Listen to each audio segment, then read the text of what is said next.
ഏവർക്കും തിങ്ക് ടോണിക്കിൻ്റെ മറ്റൊരു വീഡിയോയിലേക്ക് സ്വാഗതം. ഇന്നത്തെ വീഡിയോയിൽ ഫസ്റ്റ് സ്റ്റാൻഡേർഡിലെ മലയാളത്തിൻ്റെ ക്രിസ്മസ് എക്സാം ക്വസ്റ്റ്യൻ മോഡൽസ് ആണ് ഇൻക്ലൂഡ് ചെയ്തിരിക്കുന്നത്. നിങ്ങൾക്ക് ഇൻ്റഗ്രേഷൻ ഫസ്റ്റ്, സെക്കൻഡ്, തേർഡ് അങ്ങനെ 3 ദിവസം ഉണ്ടാവും. അതിൽ ഫസ്റ്റ് ഡേയുടെ ക്വസ്റ്റ്യൻ മോഡലാണ് ഇൻക്ലൂഡ് ചെയ്തിരിക്കുന്നത്. അതുപോലെ തന്നെ നിങ്ങൾ ആദ്യമായിട്ടാണ് ഈ ചാനൽ കാണുന്നതെങ്കിൽ സബ്സ്ക്രൈബ് ചെയ്യുക, ഷെയർ ചെയ്യുക, ലൈക്ക് ചെയ്യുക. ഓക്കെ, നമുക്ക് നോക്കാം. ഇതിപ്പം ഏകദേശം മോഡൽസ് ഒക്കെ പറയുമ്പോഴത്തേക്ക് ഈ ഒരു മോഡൽ തന്നെ ആയിരിക്കും മിക്കവാറും വരുന്നത്. പിന്നെ ഇതേ ക്വസ്റ്റ്യൻ ഒന്നും അല്ല വരുന്നത്. മോഡൽ ഇതുപോലെ ഫസ്റ്റിലത്തെ മോഡൽ നമുക്ക് നോക്കാം. മധുരമ്മയുടെ ചിത്രപുസ്തകം നിറം നൽകി മനോഹരമാക്കാനാണ്. ഞാൻ കുറേയൊക്കെ കളർ ചെയ്തിട്ടുണ്ട്. അത്ര പെർഫെക്റ്റ് ഒന്നും അല്ല, എന്നാലും ഒരുവിധമൊക്കെ ചെയ്തിട്ടുണ്ട്. അപ്പോൾ അങ്ങനെ കളർ ചെയ്യാനായിട്ടായിരിക്കും കളർ ചെയ്യാനുണ്ടാവും. അപ്പോൾ നമുക്കറിയാം, ഇപ്പം ബട്ടർഫ്ലൈക്ക് വ്യത്യസ്തമായിട്ടുള്ള കളറുകൾ കൊടുത്ത് നല്ല ഭംഗിയാക്കാം. പിന്നെ ഇവിടെ കുറേ പുല്ല് കിടപ്പുണ്ട്, അതിന് പച്ച നിറം കൊടുക്കുക. ഒരു ഫ്ലവർ കൊടുത്തിട്ടുണ്ട്, ഫ്ലവറിന് നിങ്ങൾക്ക് ഇഷ്ടമുള്ള കളേഴ്സ് കൊടുക്കാം.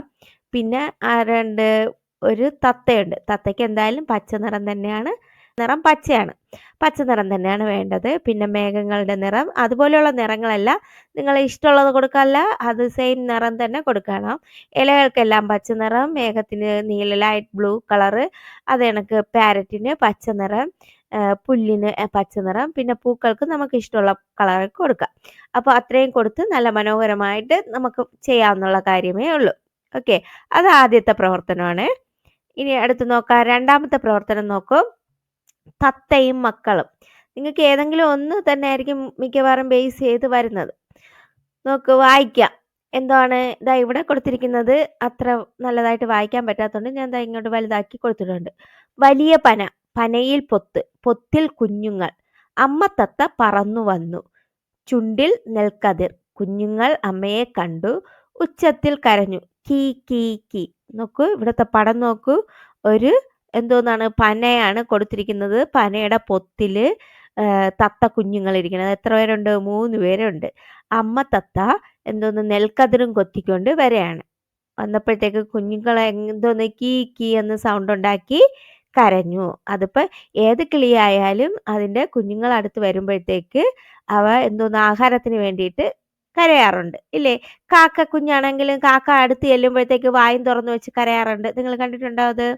അതുപോലെ തന്നെയാണ് ഇവിടെയും. ഇത് വായിക്കുക. വലിയ പന, പനയിൽ പൊത്ത്, പൊത്തിൽ കുഞ്ഞുങ്ങൾ, അമ്മ തത്ത പറന്നു വന്നു, ചുണ്ടിൽ നെൽക്കതിർ, കുഞ്ഞുങ്ങൾ അമ്മയെ കണ്ടു, ഉച്ചത്തിൽ കരഞ്ഞു, കീ കീ കീ. അപ്പോൾ ഇങ്ങനെ തന്നിട്ട് ഇത് ബേസ് ചെയ്തിട്ടുള്ള ക്വസ്റ്റ്യൻസ് ആൻസർ നമ്മൾ കണ്ടുപിടിക്കാൻ പറയും. അത് നമുക്ക് എളുപ്പത്തിൽ കണ്ടുപിടിക്കാം. ഇതിൽ തന്നെ ഈ ഒരു പാരഗ്രാഫിൽ തന്നെ അതിൻ്റെ ആൻസേഴ്സ് ഉണ്ടാവും. ആദ്യത്തെ ക്വസ്റ്റ്യൻ നോക്കൂ. ആരാണ് പറന്നു വന്നത്? ആരാണ് പറന്നു വന്നത്? ഇവിടെ തന്നെയുണ്ട്. ആരാണ് പറന്നു വന്നത്? അമ്മത്തത്ത പറന്നു വന്നു. ആര് പറന്നു വന്നു? അമ്മത്തത്ത. അമ്മത്തത്ത എന്താണ് കൊണ്ടുവന്നത്? അമ്മത്തത്ത എന്താണ് കൊണ്ടുവന്നത്? അമ്മത്തത്തയുടെ ചുണ്ടിൽ എന്തുണ്ടായിരുന്നു? നെൽക്കതിർ. കണ്ടോ, പടത്തിൽ കൊടുത്തിരിക്കണോ? നെൽക്കതിരും കൊത്തിക്കൊണ്ടാണ് അമ്മത്തത്ത വന്നത്. അപ്പൊ ഇവിടെ എന്തോ എഴുതാം? അമ്മത്തത്ത എന്താണ് കൊണ്ടുവന്നത്? നെൽക്കതിർ. ഇത് നോക്കി നമുക്ക് അക്ഷരത്തെറ്റില്ലാതെ നോക്കി തന്നെ എടുത്തെഴുതാം. ആൻസർ എല്ലാം അതിൽ തന്നെ ഉണ്ട്. ഓക്കെ, അടുത്ത് കുഞ്ഞുങ്ങൾ കരഞ്ഞത് എങ്ങനെയാണ് കുഞ്ഞുങ്ങൾ കരഞ്ഞത്? കീ കീ എന്നുള്ള സൗണ്ടോട് കൂടിയല്ലേ കുഞ്ഞുങ്ങൾ കരഞ്ഞത്. കുഞ്ഞുങ്ങൾ കരഞ്ഞത് എങ്ങനെ? കീ കീ കീ. അത് കഴിഞ്ഞിട്ട് അടുത്ത ക്വസ്റ്റ്യൻ. തത്ത കുഞ്ഞുങ്ങൾ കരഞ്ഞത് എന്തിനു വേണ്ടിയിട്ടായിരിക്കും തത്ത കുഞ്ഞുങ്ങൾ കരഞ്ഞത്? ആഹാരത്തിന് വേണ്ടിയിട്ട്, നെൽക്കതിരിന് വേണ്ടിയിട്ട്. നെൽക്കതിരല്ലേ അമ്മ കൊണ്ടുവന്നത്? ആഹാരത്തിന് വേണ്ടിയിട്ടായിരിക്കും കരഞ്ഞിട്ടുണ്ടാവുക, അല്ലെങ്കിൽ നെൽക്കതിരിന് വേണ്ടി. ഏതെഴുതിയാലും ശരി തന്നെയാണ്. ഓക്കെ, ഇനി അതിൽ വേറൊരു ക്വസ്റ്റ്യനും കൂടെ വരണുണ്ട്. ഇത്ത എന്ന അക്ഷരം വരുന്ന വാക്കുകൾ എഴുതാനാണ്. ഇത്ത എന്ന അക്ഷരം വരുന്ന വാക്കുകൾ എഴുതാൻ ഈ പാരഗ്രാഫിൽ തന്നെയുണ്ട് ഇത്ത ചേർന്ന് വരുന്ന വാക്കുകൾ. ഏതൊക്കെയുണ്ട്?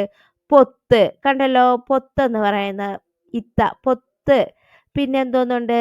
അമ്മത്തത്ത, അമ്മത്തത്ത, അതിലും ഇത്തായുണ്ട്.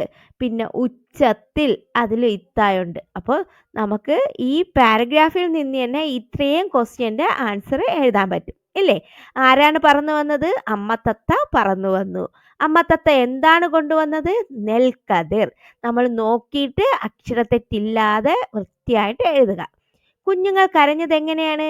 കീ കീ എന്നാണ് കരഞ്ഞത്. തത്തക്കുഞ്ഞുങ്ങൾ കരഞ്ഞത് എന്തിനു വേണ്ടിയിട്ടായിരുന്നു? ആഹാരത്തിന് വേണ്ടിയിട്ട് അല്ലെങ്കിൽ നെൽക്കതിരിന് വേണ്ടിയിട്ട്. ഇനി അടുത്ത എന്തോന്നാണ് വരുന്നത്? ഇത്ത എന്ന അക്ഷരം വരുന്ന വാക്കുകൾ എഴുതാനാണ്. ഏതൊക്കെ പറയാം? പൊത്ത്, തത്ത, ഉച്ചത്തിൽ, തത്തമ്മ ഇതൊക്കെ ആ പാരഗ്രാഫിൽ തന്നെ ഉള്ള ആൻസറുകളാണ്. ഓക്കെ, ക്ലിയർ ആയോ? അടുത്ത പ്രവർത്തനം നോക്കാം. മൂന്നാമത്തെ പ്രവർത്തനമാണ് കൂട്ടുകാരുടെ വിശേഷങ്ങൾ. ശരിയായവ വരച്ചു ചേർക്കാനാണ് പറഞ്ഞിരിക്കുന്നത്. ഇതാരാണ് ആദ്യത്തെ പടം കൊടുത്തിരിക്കുന്നത്? ഞാൻ ആന. രണ്ടാമത് ആരെ കൊടുത്തിട്ടുണ്ട്? ഞാൻ പൂച്ച. മൂന്നാമത് ആരെ കൊടുത്തിട്ടുണ്ട്? ഞാനാണ് പശു. ഇത്രയും കൊടുത്തിട്ടുണ്ട്. ഇപ്പുറ സൈഡിൽ നോക്ക്, കാട്ടിൽ ജീവിക്കുന്നു, പുല്ലു തിന്നുന്നു, വീട്ടിൽ വളർത്തുന്നു, പാല് തരുന്നു, മീൻ തിന്നുന്നു, കരയിലെ ഏറ്റവും വലിയ ജീവി. നമുക്കിതിനെ യോജിപ്പിച്ച് വരയ്ക്കാം അല്ലേ? എന്തോന്ന്? ഞാൻ ആന. ആന എവിടെയാണ് കാണുന്നത്? കരയിലെ ഏറ്റവും വലിയ ജീവിയാണ് ആന. അത് നമുക്ക് അതിൽ തന്നെ തന്നിട്ടുണ്ട്. ഇനി അടുത്ത് അതിനെ യോജിച്ചത് നമ്മളടുത്ത് വരയ്ക്കാനാണ് പറഞ്ഞിരിക്കുന്നത്. ഞാൻ പൂച്ച. പൂച്ച എവിടെ കാണുന്നു? വീട്ടിൽ വളർത്തുന്നു. ഇതാ കൊടുത്തിരിക്കുന്നത് കണ്ടോ? രണ്ടാമത്തെ പൂച്ച എവിടെ? വീട്ടിൽ വളർത്തുന്നു. മൂന്നാമത്തെ ഞാനാണ് പശു. പശു എന്ത് തരുന്നുണ്ട് നമുക്ക്? പാൽ തരുന്നുണ്ട്. ഇല്ലേ? പശു പാൽ തരുന്നുണ്ട്. ഇനി നമുക്ക് എഴുതാം. ഞാൻ ആന എവിടെ? കാട്ടിൽ ജീവിക്കും. ഇല്ലേ? കാട്ടിൽ ജീവിക്കും. ആനയുടെ അവിടെ വേണമെങ്കിൽ അങ്ങനെയും എഴുതാം. ഞാൻ പൂച്ച. പൂച്ച എന്തോ തിന്നും? മീൻ തിന്നും. അതും എഴുതാം. പൂച്ചയുടെ അവിടെ മീൻ തിന്നുമെന്ന് എഴുതാം. അടുത്ത് ഞാനാണ് പശു. പശു പാൽ തരുന്നു. പിന്നെന്തോന്ന് എഴുതാം? പശുവിനെ വീട്ടിൽ വളർത്തുന്നില്ലേ? വീട്ടിൽ വളർത്തുന്നു, പുല്ലു തിന്നുന്നു. ഇതൊക്കെ പശുവിൻ്റെ ഇതിൽ എഴുതാം. 2 കാര്യങ്ങൾ വീതം എഴുതാം. ഞാനാണ് പശു, പാല് തരുന്നു, പുല്ലു തിന്നുന്നു. പിന്നെ ഞാൻ പൂച്ച എന്തോന്ന് എഴുതാം? വീട്ടിൽ വളർത്തുന്നു, മീൻ തിന്നുന്നു. പിന്നെ ഞാൻ ആന എന്തോന്ന്? കാട്ടിൽ ജീവിക്കുന്നു, കരയിലെ ഏറ്റവും വലിയ ജീവി. അത് എഴുതാം. ഓക്കെ. നമ്മളിപ്പോൾ ഓരോന്ന് ശരിയായിട്ടുള്ള ഓരോന്നാണ് വരച്ച് ചേർത്തിരിക്കുന്നത്. ഓക്കെ. അടുത്ത പ്രവർത്തനം നോക്കാം. 4ാമത്തെ പ്രവർത്തനം അനുമോദന റാലി. പടം വരച്ച് ചേർക്കാൻ നൽകാം. ഇനി ഇതാ ഇവിടെ ഒരു പടം കൊടുത്തിട്ടുണ്ട്. അതിൻ്റെ കൂടെ നമുക്ക് ഇനി എന്തെങ്കിലുമൊക്കെ പടങ്ങൾ വരച്ച് ചേർക്കാൻ പറ്റുമെങ്കിൽ വരച്ച് ചേർക്കാം. നമുക്ക് എന്തോന്ന് ബലൂണിൻ്റെയൊക്കെ പടങ്ങൾ ഇതിൻ്റെ കൂടെ വരച്ച് ചേർക്കാം. പിന്നെ വേറെ ആൾക്കാരൊക്കെ നിൽക്കുന്നതായിട്ട് വരച്ച് ചേർക്കാം. അങ്ങനെ പല രീതിയിലും പടം നിങ്ങൾക്ക് വരച്ച് ചേർക്കാൻ അറിയാമെന്നുള്ളവർ വരച്ച് ചേർക്കുക. എന്നിട്ട് എന്തോന്നാണ് പറഞ്ഞിരിക്കുന്നത്? എഴുതാം. ഇതിൽ എന്തൊക്കെയാണ് നമ്മൾ കാണുന്നത് ആ കാര്യങ്ങൾ നമുക്ക് ഇതിൽ എഴുതാം. ആദ്യത്തെ എന്താണ്? ഒന്ന് തന്നിട്ടുണ്ട്. തോരണം കെട്ടി. കൊടി തോരണങ്ങളൊക്കെ കെട്ടി അലങ്കരിച്ചിരിക്കുന്നു. രണ്ടാമത്തേത് എന്താ എഴുതാ ഇതില്? 2 സ്ത്രീകൾ ചെണ്ടവാദ്യം പോലുള്ളത് വായിക്കുന്നു. തന്നെയല്ലോ? 2 സ്ത്രീകൾ നിന്ന് ചെണ്ട കൊട്ടുന്നു. തന്നെയല്ലോ? പിന്നിൽ പുലിക്കളി നടക്കുന്നുണ്ട്. അതിന്റെ പുറകെ പുലിക്കളി നടക്കുന്നുണ്ട്. പുലിയുടെ വേഷം ധരിച്ചവർ നൃത്തം ചെയ്യുന്നു. തന്നല്ലോ? അടുത്ത് ഒരു വശത്ത് കുട്ടികളും കുടുംബങ്ങളും ഉത്സവം ആസ്വദിക്കുന്നു. കുറെ പേര് അത് കണ്ട് രസിക്കുന്നുണ്ട്. പിന്നെന്താ എഴുതാം? കൊടികൾ, കുട, ഉത്സവ അലങ്കാരങ്ങൾ എന്നിവയെ കാണാം. കൊടികൾ കാണാം, കുട കാണാം. അങ്ങനെ ഉത്സവ അലങ്കാരങ്ങളെല്ലാം നമുക്ക് കാണാൻ കഴിയും. ഈ പടത്തിൽ നിന്ന് എഴുതാനുള്ളതാണ്. പിന്നെ നിങ്ങൾ എന്തെങ്കിലും ചേർത്തിട്ടുണ്ടെങ്കിൽ അതും ചേർത്ത് എഴുതാം. ഓക്കെ. അപ്പം മനസ്സിലായ എന്തൊക്കെയാണെന്നുള്ളത്? തോരണം കെട്ടി 2 സ്ത്രീകൾ ചെണ്ടവാദ്യം പോലുള്ളത് വായിക്കുന്നു. പിന്നിൽ പുലിക്കളി നടക്കുന്നുണ്ട്. പുലിയുടെ വേഷം ധരിച്ചവർ നൃത്തം ചെയ്യുന്നു. ഒരു വശത്ത് കുട്ടികളും കുടുംബങ്ങളും ഉത്സവം ആസ്വദിക്കുന്നു. കൊടികൾ, കുട, ഉത്സവ അലങ്കാരങ്ങൾ എന്നിവ കാണാം. ഓക്കെ. അടുത്ത പ്രവർത്തനം നോക്കാം. 5ാമത്തെ ആക്ടിവിറ്റി. നിങ്ങൾക്ക് ഇൻ്റഗ്രേഷൻ ഫസ്റ്റ് ഡേ 5 ആക്ടിവിറ്റി, 5ഓ 6ഓ ആക്ടിവിറ്റി, അതിൽ കൂടുതൽ കാണത്തില്ല കേട്ടോ.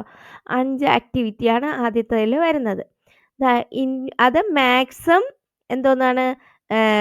മാത്സും മലയാളവും എല്ലാം കൂടെ മിക്സ് ചെയ്തിട്ടുള്ളതായിരിക്കും ഇൻ്റഗ്രേഷൻ എന്ന് പറയുന്നത്. അപ്പോൾ നമുക്ക് count the fruits and write. ഇവിടെ കുറേ ഫ്രൂട്ട്സ് തന്നിട്ടുണ്ട്. അത് കൗണ്ട് ചെയ്യാനാണ് പറഞ്ഞിരിക്കുന്നത്. എണ്ണി എഴുതാനാണ് പറഞ്ഞിരിക്കുന്നത്. ആദ്യം എന്താണെന്നാണ് തന്നിരിക്കുന്നത്? ഗ്രേപ്സ്.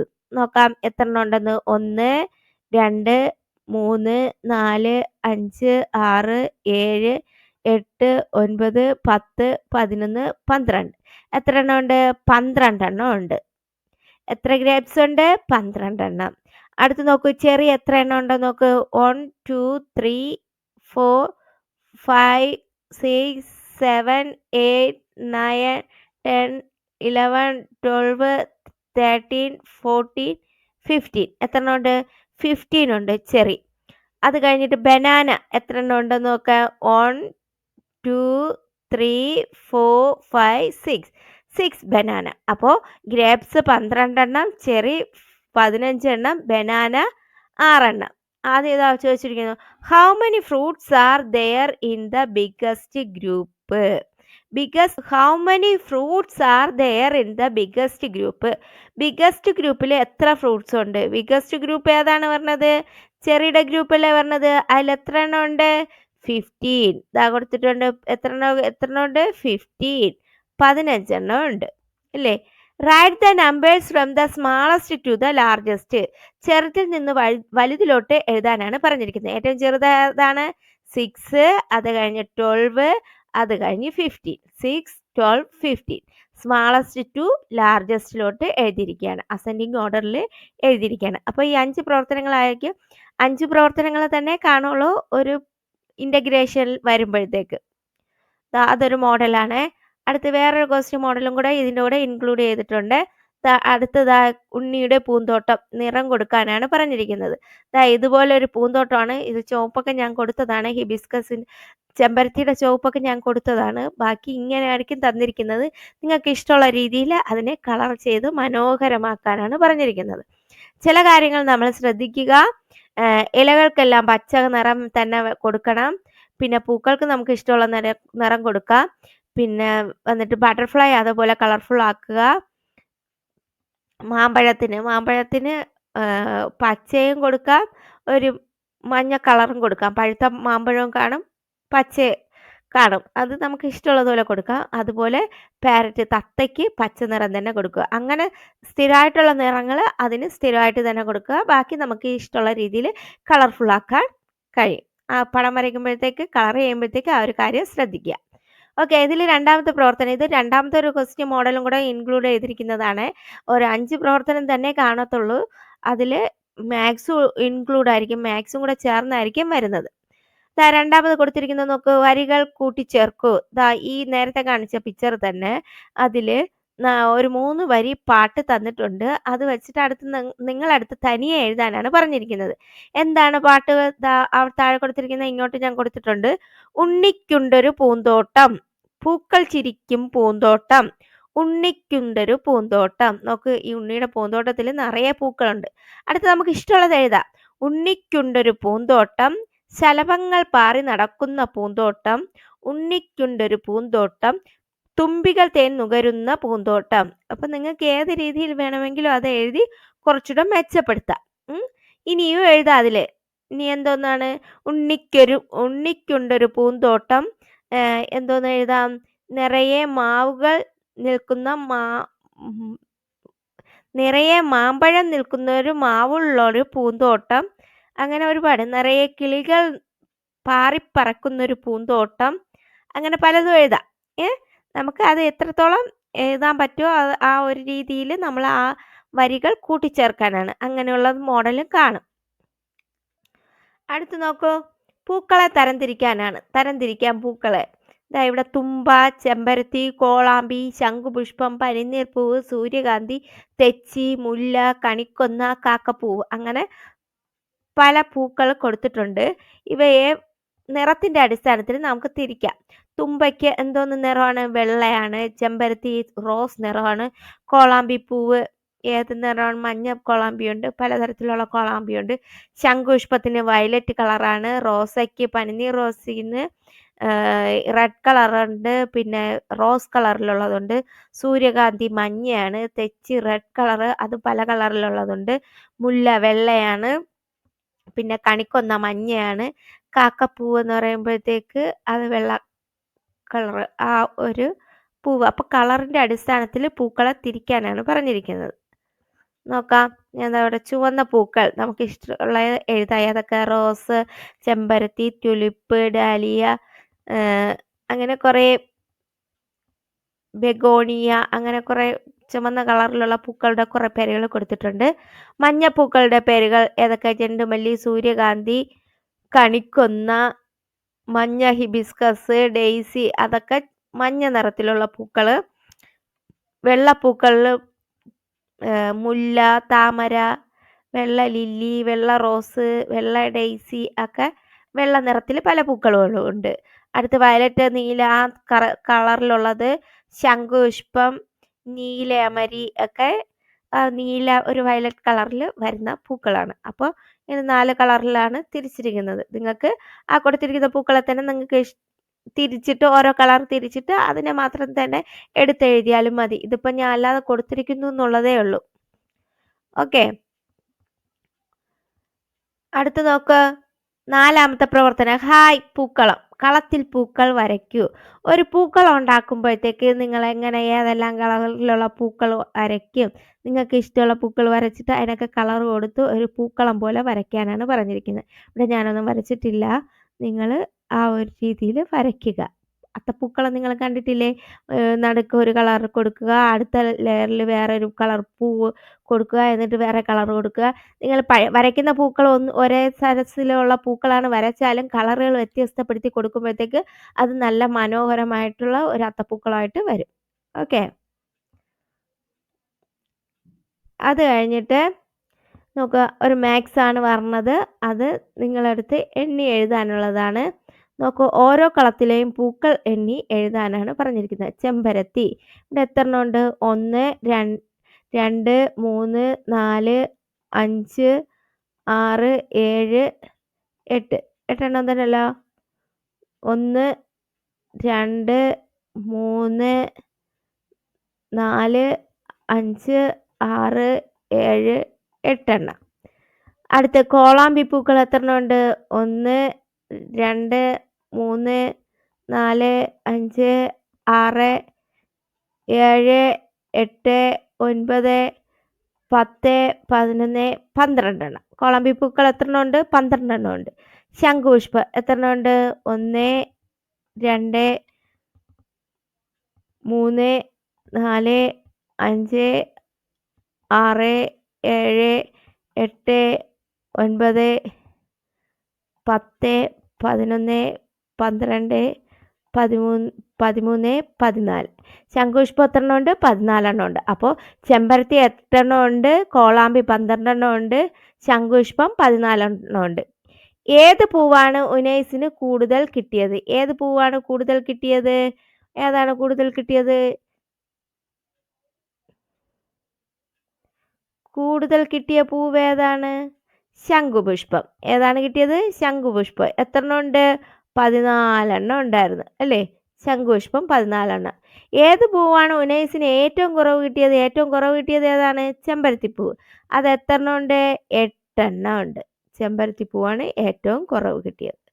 ഓക്കെ, അപ്പോൾ 2 ക്വസ്റ്റ്യൻ മോഡൽസ് ആണ് ഇതിൽ ഇൻക്ലൂഡ് ചെയ്തിരിക്കുന്നത്. ഈ ഒരു മോഡലായിരിക്കും മിക്കവാറും നിങ്ങൾക്ക് എക്സാമിന് വരുന്നത്. ഇത് ഇൻ്റഗ്രേഷൻ ഫസ്റ്റ് ഡേയിലുള്ളതാണ്. അപ്പോൾ നിങ്ങൾക്ക് എൻ്റെ വീഡിയോ പ്രയോജനപ്രദമെങ്കിൽ ലൈക്ക് ചെയ്യുക, ഷെയർ ചെയ്യുക, സബ്സ്ക്രൈബ് ചെയ്യുക. മറ്റൊരു വീഡിയോയിലൂടെ വീണ്ടും കാണാം. Okay, thank you.